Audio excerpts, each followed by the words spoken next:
Case 5 में है पहला पॉइंट, किसी बिंदु का x अक्ष से दूरी उस बिंदु का y अक्ष कहलाता है। और दूसरा पॉइंट होगा किसी बिंदु का y अक्ष से दूरी उस बिंदु का x अक्ष कहलाता है। तो ये देखिए पहला पॉइंट में होगा कि पहला पॉइंट किसी बिंदु का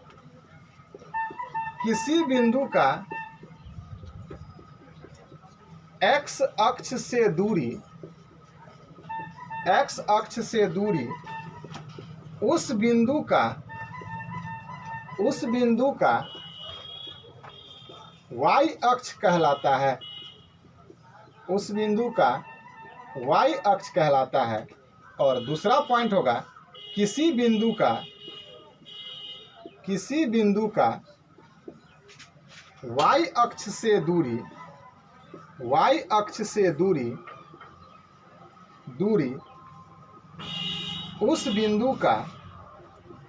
उस बिंदु का x अक्ष कहलाता है। एक बार फिर समझिए कि किसी बिंदु का x अक्ष से दूरी उस बिंदु का y अक्ष कहलाता है और किसी बिंदु का y अक्ष से दूरी उस बिंदु का x अक्ष कहलाता है। केस 6 होगा कि x अक्ष पर स्थित किसी बिंदु का निर्देशांक x0 होता है। x अक्ष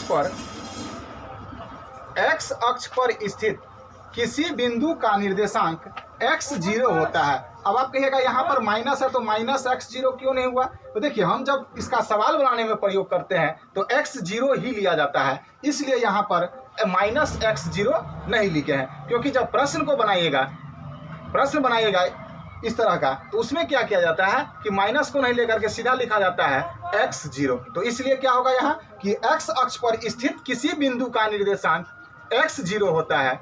दिक्कत है किसी को? फिर होगा कि y अक्ष पर स्थित किसी बिंदु का निर्देशांक 0y होता है।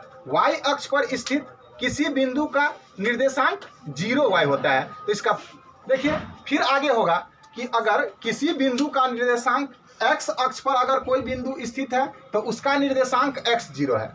x अक्ष पर अगर कोई बिंदु स्थित है तो उसका निर्देशांक क्या है? x0। और y अक्ष पर अगर कोई बिंदु स्थित है तो उसका निर्देशांक क्या है? 0y। y अक्ष पर जो अगर कोई बिंदु स्थित है तो उसका निर्देशांक क्या है? 0y। अगर इसका ठीक उल्टा क्या होगा कि अगर किसी बिंदु का निर्देशांक x0 है, इसका ठीक उल्टा पहले जो बताएं, यदि किसी बिंदु का निर्देशांक x0 है तो वह x अक्ष पर स्थित होगा। और इसका ठीक उल्टा होगा कि यदि किसी बिंदु का निर्देशांक 0y है तो वह बिंदु y अक्ष पर स्थित होगा। तो आइए लिखिए पहला केस 6 में क्या होगा कि x अक्ष पर स्थित किसी बिंदु का निर्देशांक x0 होता है, होगा कि नहीं? y अक्ष पर स्थित किसी बिंदु का निर्देशांक 0y होता है। और तीसरा पॉइंट पहला पॉइंट का उल्टा है कि यदि किसी बिंदु का निर्देशांक x0 है तो वह बिंदु x अक्ष पर स्थित होता है। और चौथा पॉइंट दूसरा पॉइंट का उल्टा है कि यदि किसी बिंदु का निर्देशांक 0y है तो वह बिंदु y अक्ष पर स्थित होता है। अब आइए देखिए पॉइंट के 7 को समझिए कि यदि कोई बिंदु x अक्ष पर स्थित है तो उसका y नियामक 0 है कि नहीं? यदि कोई बिंदु y अक्ष पर स्थित है तो इसका x नियामक 0 है। ठीक उल्टा अगर x अक्ष पर स्थित है तो y नियामक 0 है और y अक्ष पर स्थित है तो x नियामक 0 है। तो देखिए इसका नियामक, यदि किसी बिंदु का x नियामक 0 है तो वह y अक्ष पर स्थित है और किसी बिंदु का y नियामक 0 है तो वह x अक्ष पर स्थित है। अब इसका पॉइंट नंबर 3 क्या होगा उसको पहले समझिए, आराम से देखो। अगर किसी बिंदु का अगर कोई बिंदु x अक्ष पर स्थित है, अगर कोई बिंदु x अक्ष पर स्थित है तो इसका y नियामक 0 है, यानी कि कोटि 0 है। देखिए इसमें क्या होगा, केस 5, 6 और 7 में x अक्ष और y अक्ष के जगह पर कभी कभी भुज एवं कोटि का इस्तेमाल करेगा। x अक्ष के जगह पर भुज को लिखेगा और y अक्ष के जगह पर कोटि को लिखेगा। तो आप धोखा नहीं रखाइएगा, क्योंकि x अक्ष को भुज कहा जाता है और y अक्ष को कोटि कहा जाता है। तो देखिए कि x अक्ष पर स्थित किसी बिंदु का y निर्देशांक 0 है। x अक्ष पर स्थित किसी बिंदु का y निर्देशांक 0 है, तो इसका ठीक उल्टा क्या होगा कि अगर y निर्देशांक 0 हो तो वह x अक्ष पर स्थित होगा। सीधा क्या हुआ कि x अक्ष पर स्थित है तो y 0 होता है, तो इसका उल्टा क्या होगा कि जिसका y नियामक 0 हो वह x अक्ष पर होगा।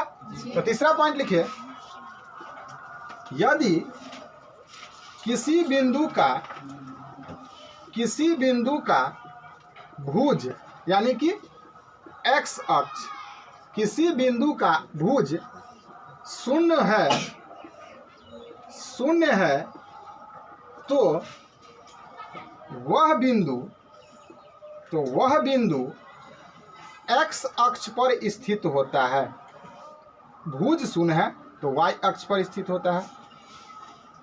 यदि किसी बिंदु का भुज यानी कि x अक्ष शून्य है तो वह बिंदु y अक्ष कोटि पर स्थित होता है।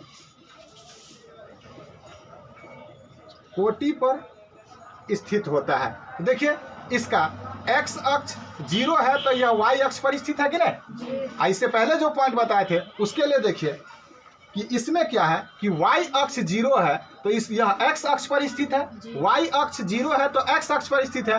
तो लिखिएगा कि यदि किसी बिंदु का कोटि यानी कि y अक्ष शून्य है तो वह बिंदु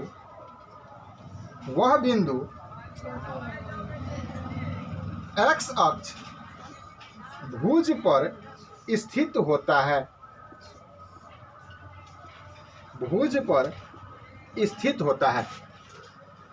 आइए एक बार फिर से समझिए कि जब कोई बिंदु x अक्ष पर स्थित है तो उसका निर्देशांक x0 होता है।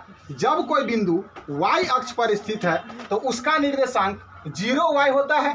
अब क्या होगा कि जब कोई बिंदु x अक्ष पर स्थित है तो इसका y नियामक 0 है। अगर y नियामक 0 हो तो वह x अक्ष पर नहीं स्थित होगा, ठीक उल्टा। यहाँ है कि y अक्ष पर स्थित किसी बिंदु का निर्देशांक 0y है, तो अगर किसी बिंदु का x अक्ष 0 है तो वह y निर्देशांक पर स्थित होगा। यही चारों पॉइंट है। दिक्कत है किसी को? अगले क्लास में देखेंगे किसी बिंदु का भुज एवं कोटि ज्ञात करना, और फिर देखेंगे किसी बिंदु का चतुर्थांश ज्ञात करना। उसके बाद यह चैप्टर खत्म होगा, बेसिक खत्म हो जाएगा, और फिर आपको बताएंगे क्लास 10 का नियामक ज्यामिति। तो कल